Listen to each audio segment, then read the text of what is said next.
Hi guys, welcome back to my YouTube channel. My name is Melissa, and if you're new here, welcome.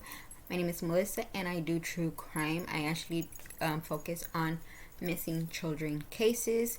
So that's what I do on here on my channel. So if you like to hear more stories of missing children cases, or if you know any missing children case that I may not never heard of, go ahead and leave me a comment in the comment below. Also subscribe to my channel, that I will really appreciate it. I have a goal to grow this channel and work with the missing children company that helps with missing children. That is one of my goals, to help them and and keep these stories out there and going, and remember people that there is still missing children out there and family that still need answers. So let me take my glasses off because I know a lot of people don't like when YouTubers use glasses, so I'm just gonna take them off. So today we're gonna be talking about the Anna case. Give me 1 second, guys. Let me move. Yep. Yes, you're moving. You're moving with me. Okay, so like I was saying, I will be talking about Anna. Her last name is. Let me see if it's her last name.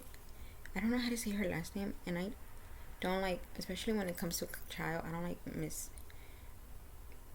misplacing.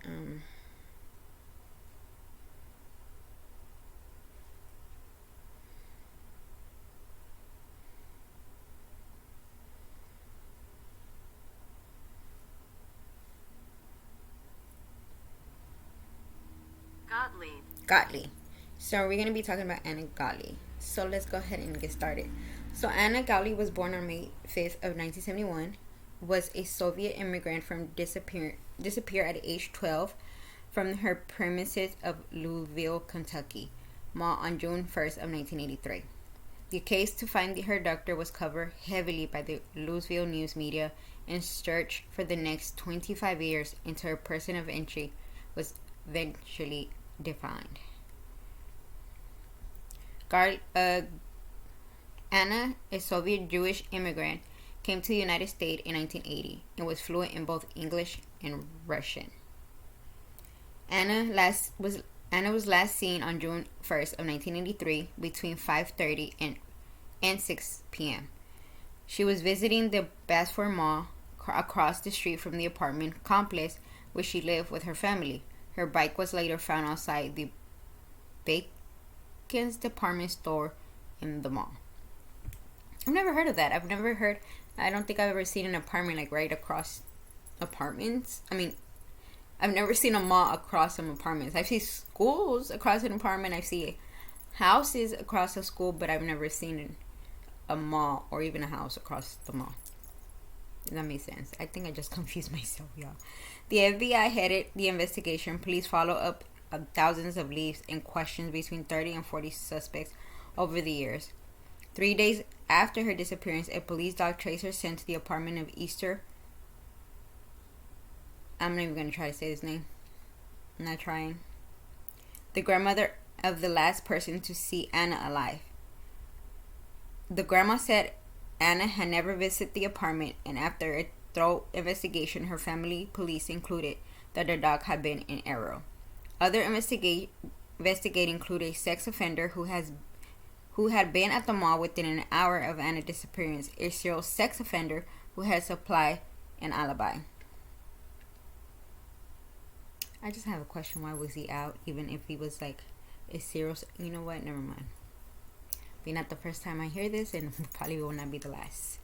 Anna often repeated conspiracy theory held that Anna had been abducted by the Soviet government to force her parents to return to Russia. Both the FBI and Anna's family had dismissed this theory. Another theory was that she had left voluntarily after having trouble adapting to the life in the United States. An investigator and her family dismissed this as well, saying she gave no indication of anxiety prior to the disappearance, and even if she had run away eventually, she likely would have taken some money or possession made in contact eventually. In 1980, Texas death row inmate Michael Lee Lord claimed to have killed Anna and buried her body at a Fort Knox, and eventually provided a map for the burial site but after throughout investigation, police found no physical evidence to verify his claim.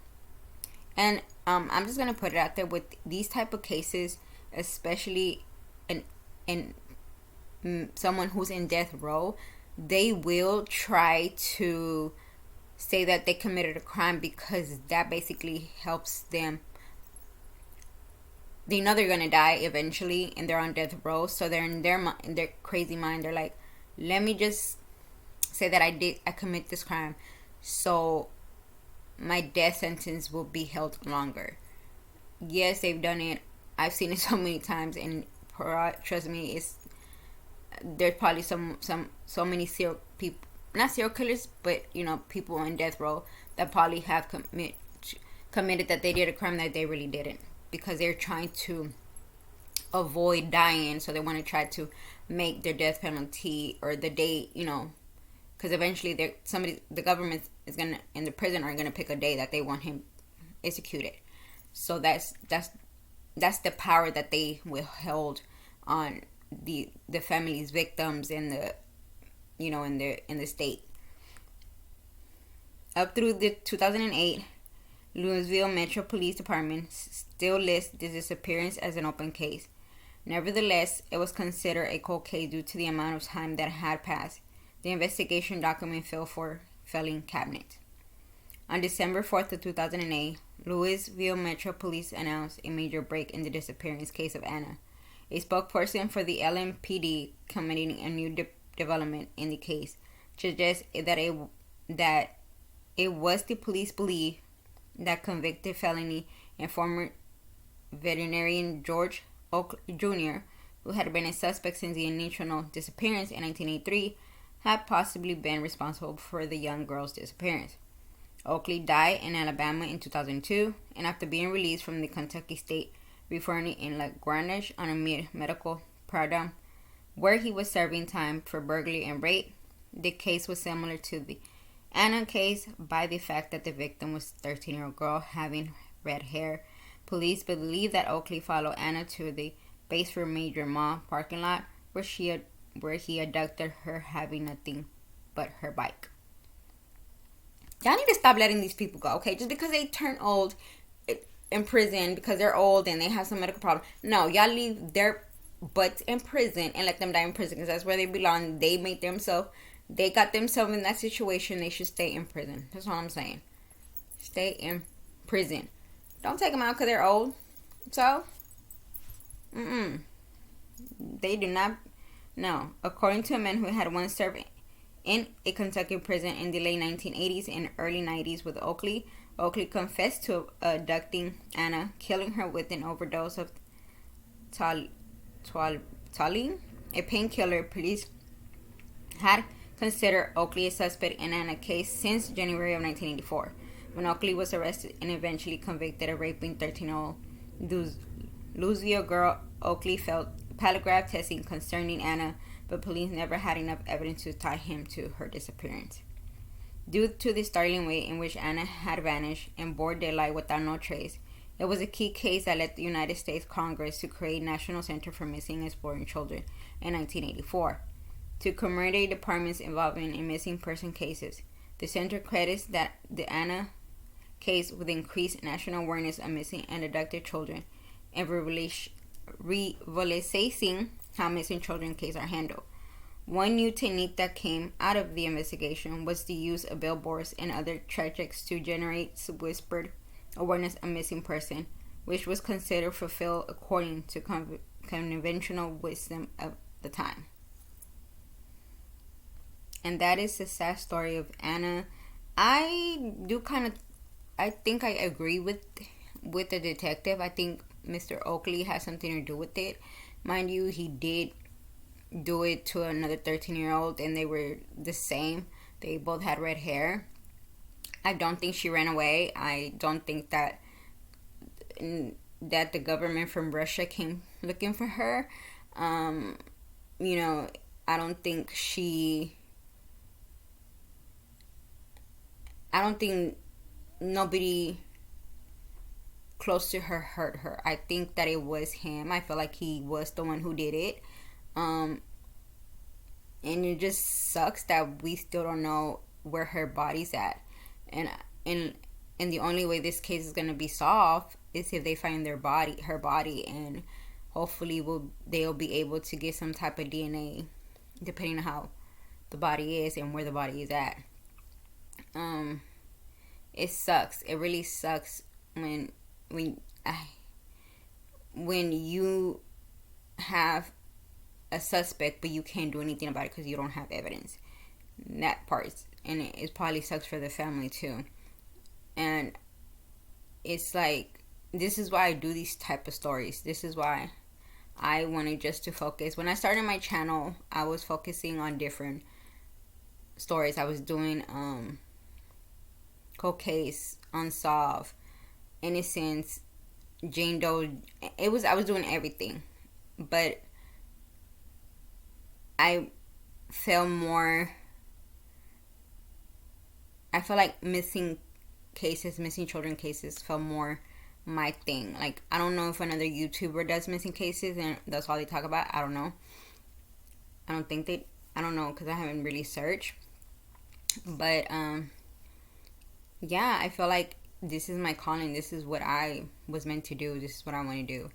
And even I know it's hard, especially me being a mom.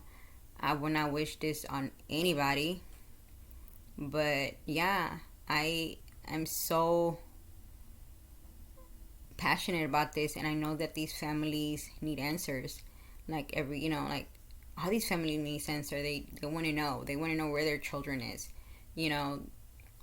I could never imagine what it is not to know where your child is and not to get answers. And this is why I do this, because I want to keep these kids' name out there. And hopefully if somebody comes across this video, they know something. People talk. That's what we do. We're human people. We talk. So I will be back soon with another video. I make upload one tomorrow. I'm not sure.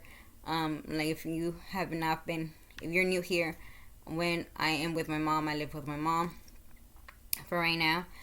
So I usually, when she is not here, I upload. When she's here, I don't. But yeah, guys, y'all have a great day, and y'all be careful out there and be safe. If I don't upload tomorrow, be safe and enjoy Halloween and have fun.